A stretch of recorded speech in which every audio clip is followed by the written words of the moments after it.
I do see Cynthia McKinney is here. Here we go. Hello, welcome back. Hi, Sabrina. How are you? I'm good. How are you? I'm doing great. Awesome. Everyone, my special guest tonight is Cynthia McKinney. She was a Green Party presidential candidate in 2008, and she's a former congresswoman. Welcome so much, Cynthia. I have so much to talk to you about since I saw you last time. So much has happened. So much has happened. One of the things I did want to talk to you about, I'm sure you heard about Nina Turner's race. Unfortunately, Nina Turner lost again this time around. There were a lot of talks about big money coming in from AIPAC to help out Shontel Brown.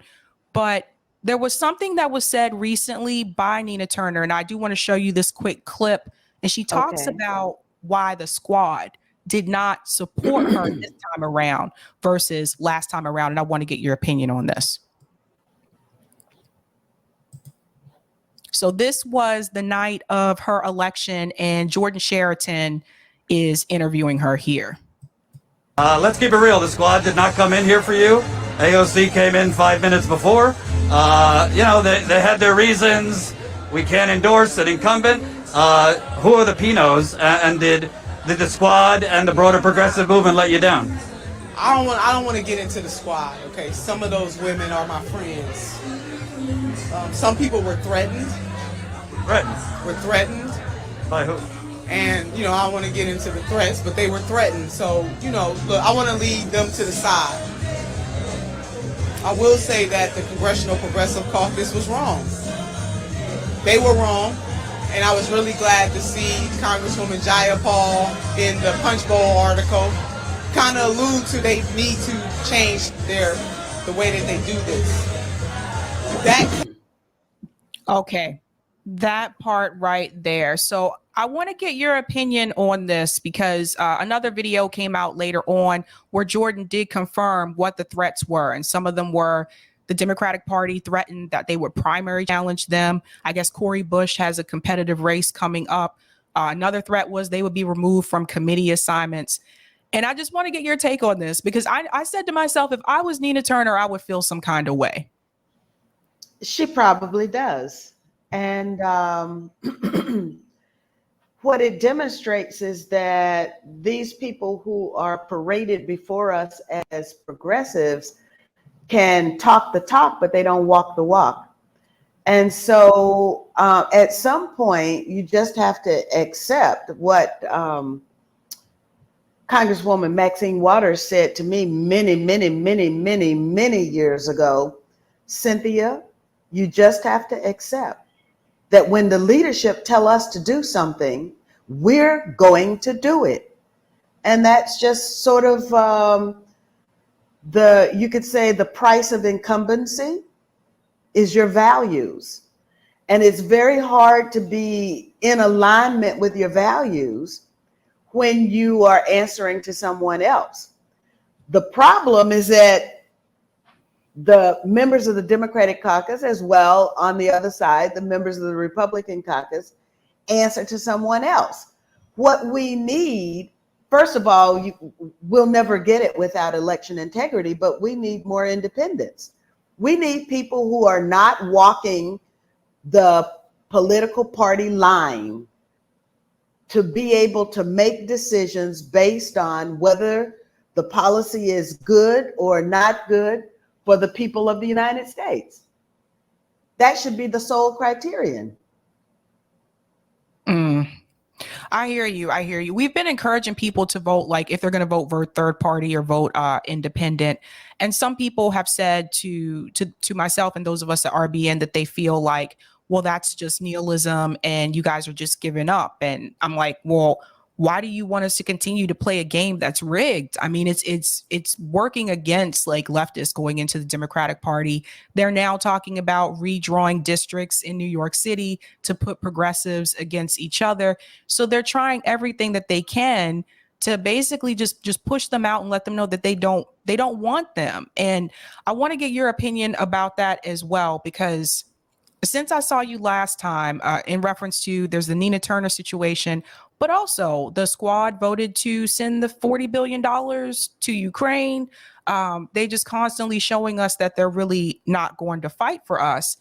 And so people are saying to us that, but you still have to vote for them because they're the lesser of two evils. But No, no, when they join the evil, they're not lesser than anything except what they said to you. So they become lesser caricatures of themselves to the public because they're not even living up to their own rhetoric, because in the end, that's what it is. It's just rhetoric. That's a good point. There's another part here that I want to show you. This was from Rising. And here Nina is talking about what happened with the Congressional Black Caucus. And she talks about what they consider to be the right kind of Democrats. I want to play this clip really quick. Members had been kind of threatened to stay away from the race. I've done a little bit of reporting on that, and I've heard that the Congressional Black Caucus in particular was animated about this race. And so I kind of want to ask, is that what you had heard? And also why? I'm not breaking any news to say that both you and Chantel Brown are both Black. So why would the Congressional Black Caucus be so invested in one candidate over the other here, if that's what you had heard? Yeah, I heard something very similar, Ryan, no doubt about it. I mean, they need to answer that question. I think that, even from the last race last year, I was told by a supporter that navigates those spaces, and this is very germane to this race too, but I was told by a supporter who actually navigates the corporate Democrat spaces, and they asked these people, why do you guys come at Nina Turner so hard? She's a Democrat too. And he was told, I'm not the right kind of Democrat. So I think that answers the question, even in this race as well, because I'm not the right kind. And being the right kind means that I speak up and I speak out. I center the people that I'm running to serve, not corporate interests, not owner donors. And so that is a problem for certain Democrats. And we know that the corporatist powers, whether they're rocking for Republicans or rocking for Democrats, they're rocking. And we know that unfortunately, they control the levers of power in this country, and something must be done about it. And I rail against that all the time. So that doesn't make me particularly the flavor. Okay. I want to get your opinion about that, Cynthia, about the right kind of Democrat. Well, I think Ricky Jones is a professor. I should have had the book here so I could hold it up and show you, but there's a book that was been written by Professor Ricky Jones. He's out of Kentucky, but I don't know if it's University of Louisville, or if it's University of Kentucky. He wrote a book, What's Wrong with Obama Mania? And in that book, there's a chapter in which he talks about me and people like me. And of course, Nina Turner would be qualified as a person like me, who thinks like me. And he basically says what's wrong with Obama Mania is that Obama was brought in so that he could put Black hawks down. And of course, we know from the movie, from what happened in Somalia, that actually means something, Black Hawk Down. And so he took what was a commonly known phrase and turned it around. And basically, Nina would be characterized as a Black Hawk. I, of course, am characterized as a Black Hawk. Our era ended a long time ago. Now, there may be some sentimentalists out there who would say, oh, your time isn't over. But I think Black people need to understand that go along to get along politics means that you will no longer have champions who will center you before anything else, before any other special interests, they center you. That's what Black Hawks Down means. And that's what the era that Obama ushered in. And that's where we are with the Democratic Party. And if you stay with the Democratic Party, there's some people who are trying to make the foray into the Republican Party as an option, but that's not an option either. So we have to stand on our own two legs. It's sort of like what I said a long time ago, is that the Black body politic is like a baby. It's like an infant. And at some point, infants begin to crawl, and then they stand up and they walk. And then from walking, they actually start to run. That's what we need to do. And we are clinging to something, not even mommy's coattails. We're clinging to the witch that we think is our mom, but it's a witch. We need to let it go and run in our own course. Agreed. Well said. I want to get your opinion about this as well. So one of the things that's been coming up repeatedly, this issue with Russia and Ukraine. And obviously, we just have a baby formula shortage happening in the country. Gas prices are expensive. And we're continuing to see, now this is Democrat leadership giving billions and billions of dollars to Ukraine, but people need help right here in the United States. And I've tried talking to so many people about this, and it's like they're so propagandized. Everybody has like a yellow and blue flag in their Twitter, like bio. Yeah. And some of them don't even know where Ukraine is on a map. And I'm just like, how do you guys fall for this? Don't you remember what happened with war in Iraq? Don't you remember the lies? Like, yeah. I don't understand, how can people fall for this again? I guess that's why you could say I'm in Asia, Sabby, because at some point you have to find people who are fighting. Maybe their level of knowledge about what the struggle is low, but they have open minds and they're willing to learn. I can't explain the ignorance that is out there, the willingness to follow people who claim to be leaders, but who are not leaders. These are actually cowards, and they are placed in leadership positions or positions of authority, but they're actually cowards. Once we understand that the people we look up to are actually looking up, somebody else's behind, and they're not really looking back at us to take care of us, then we'll also begin to question, because I've questioned such a long time ago, even the form of governance that we have. If you see this is a problem around the world with republics that constitute indirect democracy, then maybe direct democracy is a way to go. Maybe it's time for humankind to progress to a different level or a different type of governance structure altogether, because this thing is failing fast. And the West is slated for destruction. People inside the cauldron don't understand that the noose is around the neck of the West for various reasons.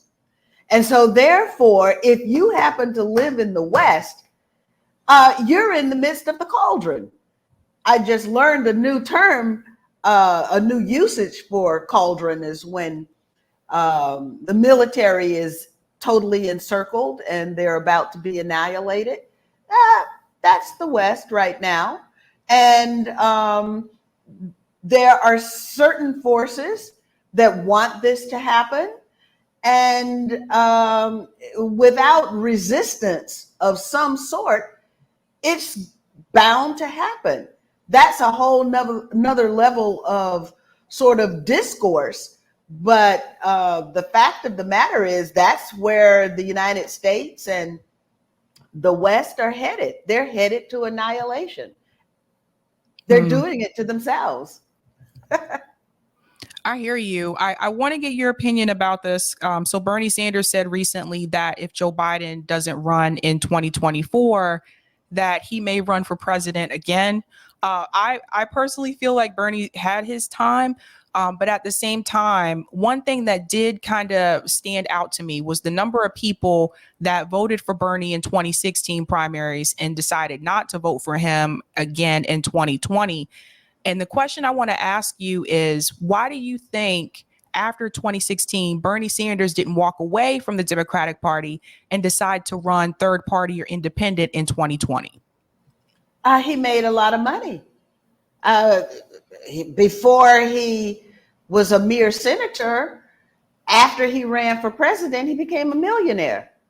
I suppose that the political money is just churning.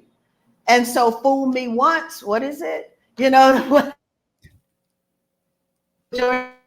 fool me twice, you can quite figure it out. Well, if you allow yourself to be fooled 3 times, what are you? Oh my gosh. So people don't understand that they are being churned. Their emotions are being churned. These people don't really care about you. And the sooner you figure that out, maybe you'll start looking at people who do care about you. And there are people in the political space in the United States who do care about you.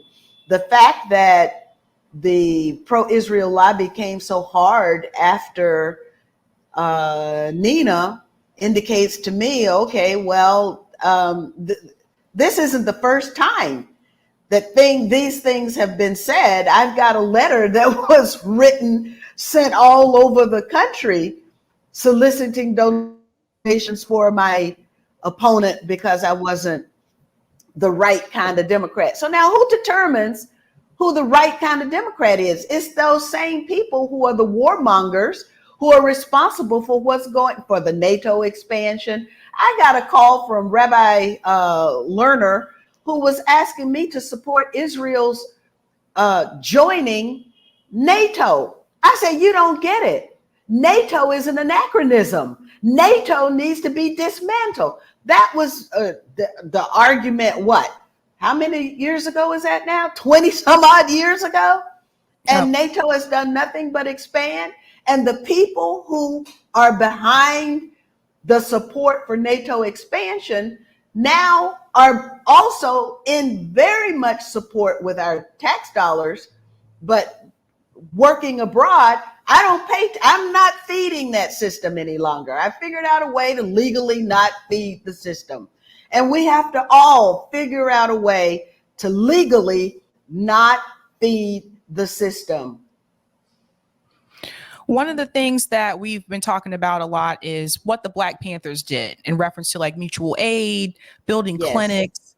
You know, they realized a long time ago that the United States government was not going to help their communities. So they decided to help each other. And that's right.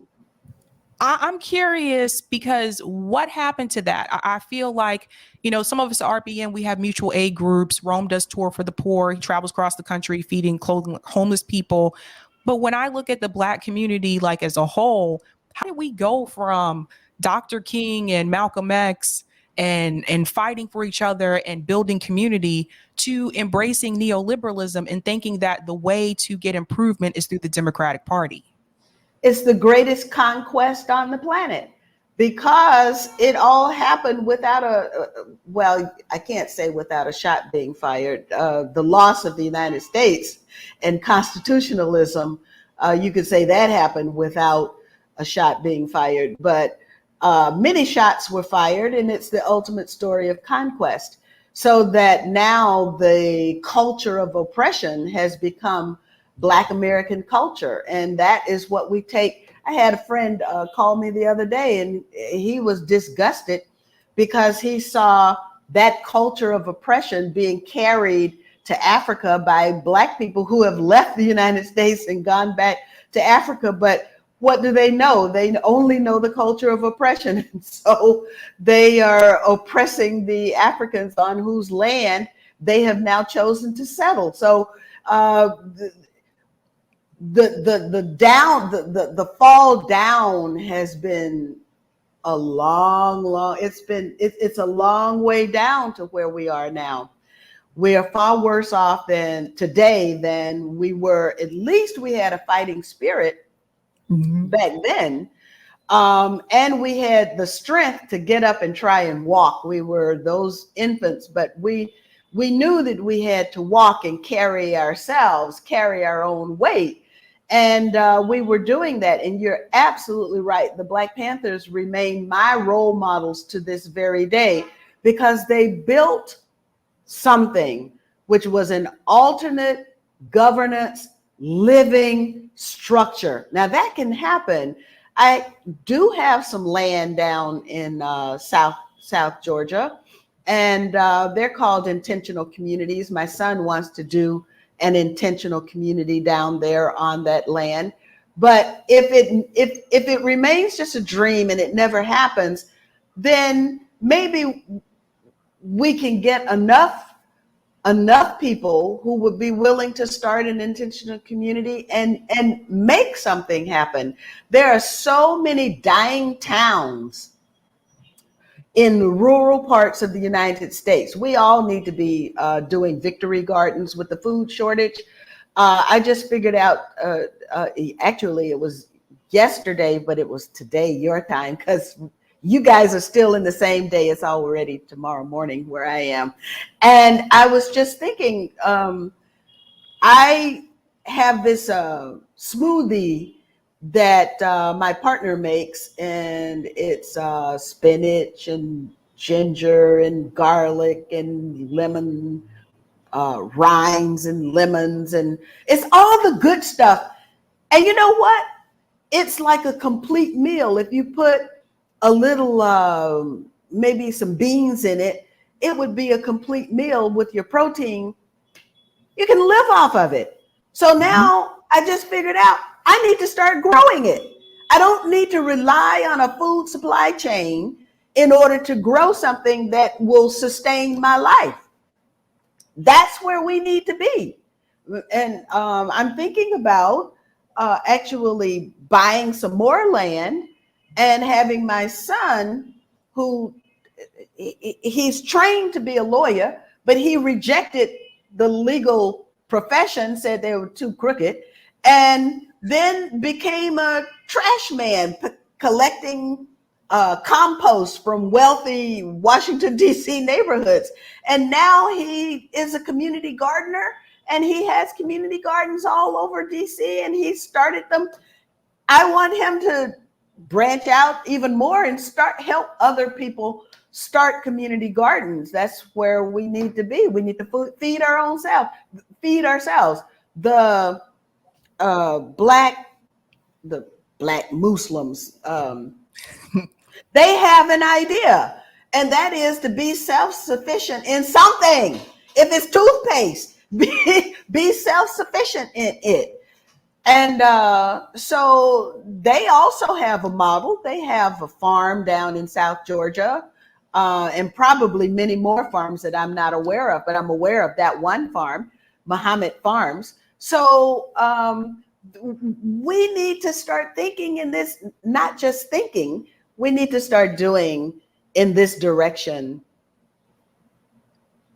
Well said. Well said. Yeah, I've had a couple people come on and talk about how to grow your own food. One of them actually lives in an apartment, and they still grow their own food, even though they live in an apartment. Mm-hmm. So it's definitely something that needs to happen.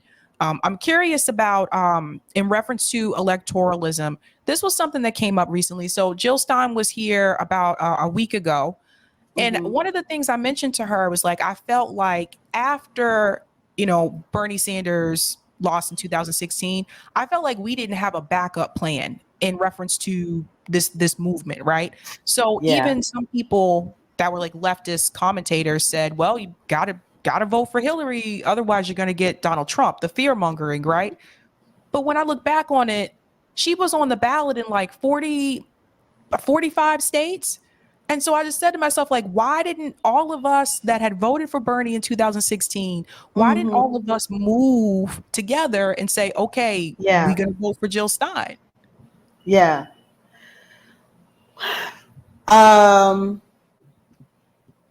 Because the whole purpose of Bernie's run was to keep you in the Democratic Party. It was Bruce Dixon, the former, now deceased, may he rest in peace. He was the very first person who challenged Bernie's so-called 2016, was that the first time, run as sheepdogging. Bernie was sheepdogging the progressives for Hillary. And it's proven to be true. He endorsed her, not one time, but 2 times. So, you know, that's who Bernie is. That's who Bernie has become. If people can't see it, maybe it was that all the time. That's a good point. Yeah, I get you there. I think that like one of the problems that we've been running into, like we're telling people we need to do more direct action and mutual aid. And that doesn't mean completely like ignore electoral politics. But I feel like we have been doing 80% electoral politics and 20% direct action, mutual aid. And I think we need to flip that and do 80% direct action, mutual aid, and maybe 20% or so for electoral politics. But even when it comes to electoral politics, I feel like when it comes to Washington, D.C., we don't get anything unless it supports corporate interests. So I've been advocating for people to focus a lot more on the local level, focus on the state, like what you can get done in your state. And when I tell people this, they're just like, that doesn't make any sense. The president of the United States runs the country. That's the most important race. So it's just well, like, you know, there's so many towns that are dying in rural America. Why don't we just move to one and take it over? I mean, it's doable. So here you can have government that is created by you just by moving, and just you can almost close your eyes and, you know, put your finger on a map and say, okay, this is where we're going, because the towns, the rural life in the United States has been hollowed out. And the push, of course, has been to get everybody to move into urban areas, but that also is a system of control. So the thing that we have to do is to be uncontrollable. And the best way to, in my opinion, to be uncontrollable is to be unpredictable. So all of this has been gamed out, simulated out, Rand Corporation studied out.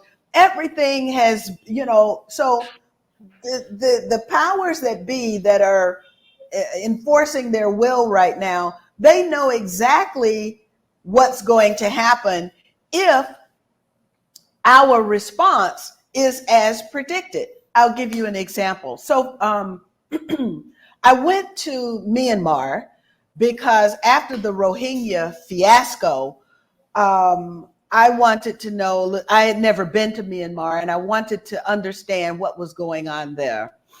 And I wanted them to understand what had just happened to them. So there was an attack on a coordinated attack on police precincts in a certain area where the Rohingya live. It was carried out by, you know, the Al-Shabaab, the Daesh, the ISIS version that's in Myanmar. And so then Myanmar reacted with violence. I remembered for my dissertation that I had read the WikiLeaks where the powers that be in the diplomatic cables and in the Stratford cables were lamenting the fact that Hugo Chavez didn't respond with violence when same thing happened with him. And in fact, he had instructed the military, do not fire on Venezuelan citizens. That's not your role. That's not your function. So he had done exactly the opposite of what was expected. By responding with violence, the Myanmar military responded exactly the way they had been predicted to respond.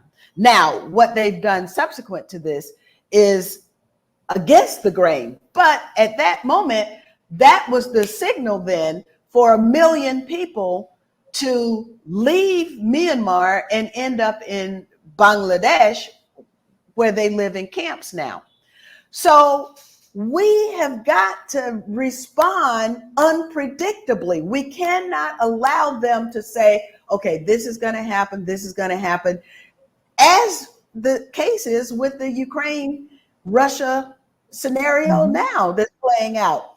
Do you think NATO couldn't understand that if they expanded all the way to the Russian border, that the Russians wouldn't react with violence? Of course, this is all gamed out. Oh. And this what is happening because it's supposed to happen. So now what Russia's response has got to be is to be unpredictable. They've got to, and that's what we have to be as well. How can you, all of it, Black people have been protesting police brutality and police murder ever since there was an institution called the police. And so then all of a sudden you give $1 billion to an organization, to the foundation of an organization, and Black people are still being killed by police. So clearly this was a part of somebody's plan.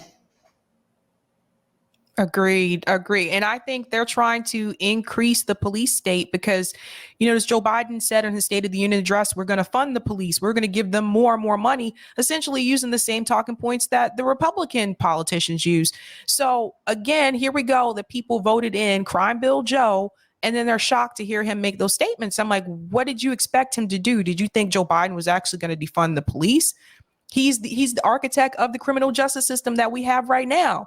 So I have this feeling that they're really trying to continue to increase police funding and to militarize the police because I think they know what's coming. I think they know that the American people are fed up and tired, especially after the pandemic and inflation right now. And that's been gamed out too. So they know they want chaos. Remember, if you look at the modus operandus for these globalist type, whatever you want to call them, people, look at Africa and look at what they did in Africa. They armed militia groups to wreak havoc and terror on African populations. Why? To destabilize governments that might have had an eye toward trying to serve the people. So what is the purpose of chaos? It was Rahm Emanuel who said, never let a good crisis go to waste. Chaos presents us with the crisis opportunity that allows one to usher in change, of course. Now, I studied change as a process, as a part of my dissertation. So there's all kinds of change formulas, but the bottom line on change is that change will occur when resistance is overcome. There are some steps along the way that need to take place, but the bottom line is that if you overcome resistance, and there are many ways you can do that, through psychological operations, through manipulation, through downright direct violence. And then, of course, the Paulo Freire gave us these 4 mechanisms of oppression: the direct conquest, the manipulation, divide and rule, and cultural invasion. So the culture of oppression then becomes the dominant culture. So we've got the analysis, we've got the models. What we don't have is the actors. And why don't we have the actors? We don't have the actors because the moment you stand up and you begin to articulate a different message, there's nobody to catch you when you fall. So that's what Nina Turner did. Now, the only way she's going to be able to make a living is she's got to hold on to that structure, that political power structure that has already rejected her, which then, if she does that, that makes her look like a sellout. But she's just trying to survive at this point. Then the Nina Turner that comes back, or I should say, I can give concrete examples. Like, for example, we had the situation in Haiti with Jean-Bertrand Aristide. When Aristide came back, the joke is that he came back as Harry Steed, not Aristide, because that whole process of being dropped in the fire, and even though people how can I say, they protested what had happened in Haiti, but their protests basically were overcome, put down, and so things kind of went back to normal. That process of putting protests down and then creating a new normal, that's the process of change, of transformation. So now, whose change is it? Whose revolution is it? Is it our revolution, or is it the one who's paying for it? George Soros thinks that he can pay for a revolution, and he's done so very successfully in other places all over the world. Why would he not be able to pay for a revolution, a color revolution in the United States? He thinks he can. So far, he has. He has done so. We have to reject. We have to reject all of that. There was a time when a leader would say, no, I'm not going to take your money. They would say, no, I don't want it. But at the same time, we had our leaders surrounded by people who said, yeah, I am going to take your money. And so Marcus Garvey was sent to prison by his bodyguard who was taking FBI money. Fred Hampton was murdered because he was surrounded by someone who was taking FBI money. Martin Luther King Jr. was murdered because the people, at least one person in particular, whom we look up to as the great Reverend Jesse Jackson, well, I don't know if he took money, but he was definitely friendly with the FBI. Dr. King said, Jesse, I'm not going to let you sell this movement out. That was what Dr. King said on the weekend before his murder.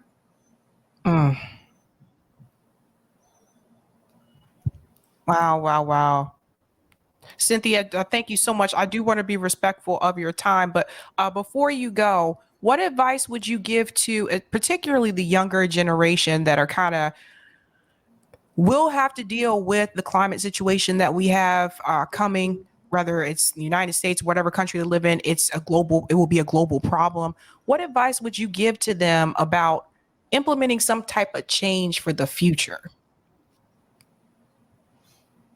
I would say trust your own instincts and not be led or drawn by the instincts of other people. So first of all, you have to trust yourself. In order to trust yourself, you've got to delve into yourself. You've got to kind of know yourself. Once you've done that necessary introspection, then I believe that our young people can be on the right path, because after all, it was my son who said, I'm not going to be, he went to law school. He's prepared academically. He said, no. And so for years, he rode a bicycle collecting the food scraps from wealthy neighborhoods so he could learn to make compost. So you have to believe in yourself and believe. If nobody else is doing it, it doesn't matter. Trust yourselves. That's the first thing. And then find allies who are like you, who trust themselves and who are willing to move in the kind of direction in which you are. And also seek out elders. Like, I mean, you call me and I can be on target, I can be off target. But at least you call me and say, you give me a chance to say what's on my mind, to ask questions, because I have confidence in you. But I also know that there's so many pressures on conformity for you to conform. And that conformity comes at such a high price, it almost comes at the price of your soul. And I hope that you can find a community of people who are not willing to sell their souls or lose their souls, and who are actually able to live. I just met a young man who went to school, got his PhD in the United States, got a job at Apple. So, then you're supposed to be on top of the world. He quit it because there was something soulless about what we have termed the American dream. And then he came back home and now he's a teacher. So recognizing, be human and don't be afraid to be human. And being human means all of those senses, those feelings, trust them, because it took millions of years for this evolutionary process to take place. And it's within us for a reason. So let's trust that reason. Cynthia, thank you so much for coming back on. I really appreciate it. Okay, thank you so much, Sabby. Bye. Bye-bye.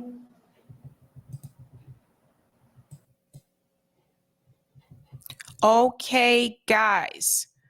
Wow. You can learn so much from Cynthia McKinney. So much. If that didn't motivate you, I don't know what to tell you. I'm just being honest. I don't know what else to say here. I didn't know what else to say.